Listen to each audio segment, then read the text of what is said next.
Top 10 2025 Pasig City. Sigurado may hindi ako naisama sa video Top 10 pero mabilisan ko lang ginawa tong video ha. Pasensya na dahil bukas walang mag-edit ng video. Siguro natin kagad number 1. Nag-roll out na po ang ating pilot program na social pension para sa bedridden persons with disabilities. Hindi na kailangan lumapit para humingi ng tulong o pumila sa assistance center natin, kundi matik na monthly may matatanggap na konting dagdag tulong pinansyal para sa ating mga kapatid na bedridden. Number 2, bukas na po ulit ang Pasig City Museum. Napakaganda po ng bagong gawang interior nito. Yung bagong mga exhibits natin ay hindi ko na ma-describe dito. Puntahan nyo na lang po para maintindihan nyo ang sinasabi ko. Kahit hindi ito yung pinakamalaking proyekto natin na infrastruktura, napaka-importante po. Mahalaga para sa isang lungsod na hindi kinakalimutan ang culture, heritage, history. Number 3, magandang performance ng ating pamantasan ng lungsod ng Pasig. Gaya ng sa nursing, sa ating College of Education, pati sa ating ECE. Special mention na rin para sa ating mga programa patungkol sa edukasyon, kagaya ng scholarship program, parami ang bilang ng mga scholar o benepisyaryo, lalo na yung Pag-asa scholarship program natin. Yung reading camp, kung saan tumataas yung literacy rates o scores sa test, mula pre-test to post-test ng ating mga mag-aaral. Number 4, sa larangan ng sports, napakaganda ng performance ng mga atletang Pasigueño.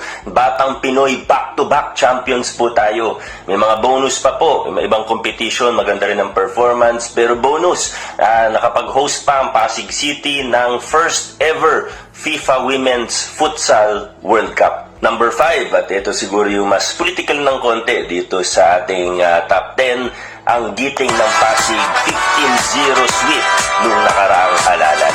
Naniniwala po ako na ito ay statement nating mga Pasigueño na ayaw na natin dun sa mga lumang kalakaran, ayaw na natin sa traditional politics, at gusto natin dire-diretso tayo tungo sa mabuting pamahala at makabagong politika. At hindi rin siguro nagkataon na noong nakaraang DILG NCR Urban Exemplar Awards, special mention po ito, kinilala ang ating Sangguniang Panlungsod o City Council bilang Most Improved City Council. Tulong ni Vice Mayor Dodot at ng mga konsehal ng giting ng Pasig, mas umaayos ang proseso natin sa City Council at nagiging mas maganda rin ang output nila. Speaking of the ALG, number 6, noong Subaybayani Awards, nabigyan ng parangal ang ating Mega Dialysis Compound. Dito po sa compound, may Mega Dialysis Center, yung 79 machine dialysis center po natin. Ito daw yung pinakamalaking in terms of operational chairs or machines na dialysis center. Nandito rin po yung medical depot natin at yung bagong inaugurate din na food and water testing laboratory. Nasa compound din pero number 7 na ito ang ating Magocoro Elderly Care Facility na nagsisilbi sa kasalukuyan bilang parang daycare facility para sa mga elderly na walang kasama sa bahay o mga homeless at iba pa.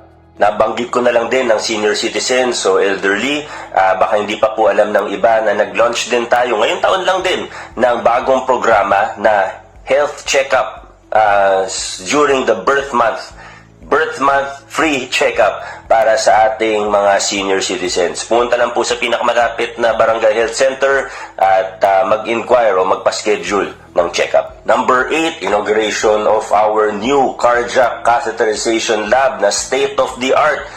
Ito po yung PCGH. Sa totoo, marami tayong bagong pasilidad, bagong infrastructure projects, hindi na naman isasama sa listahan, katulad na lang po ng Ice Hub, katulad po ng mga bagong multi-purpose with basketball court sa multi-level sa Palatio, sa Santa Lucia. Number 9, Pasig City collaboration, integration with the National ID, PhilSys. Meron naman akong post tungkol dito na mas naipaliwanag siya. Ginamit na rin natin to sa pamaskong handog. Pero ito ay malaking hakbang tungo sa Smart City, tunay na Smart City approach, tungo sa tunay na data-driven governance. And number 10, top 2 ang Pasig City LGU pagdating sa ratio of locally sourced revenues to total current operating income. Ibig sabihin, hindi tayo nakaasa sa budget na mula sa nasyonal at nakatayo tayo sa ating sariling paa. Honorable or special mention din ng ating iba't ibang mga award na nakuha ng iba't ibang departamento ng lungsod. Gaya na lang ng FOI Award mula sa Presidential Communications Office. Hindi ko na rin sinama sa top 10 na listahan na ito ang mga ongoing. Kagaya na lang ng groundbreaking ng new City Hall. Kung tutuusin, pwede ko isama sa top 10 ang groundbreaking dahil historical event po yun.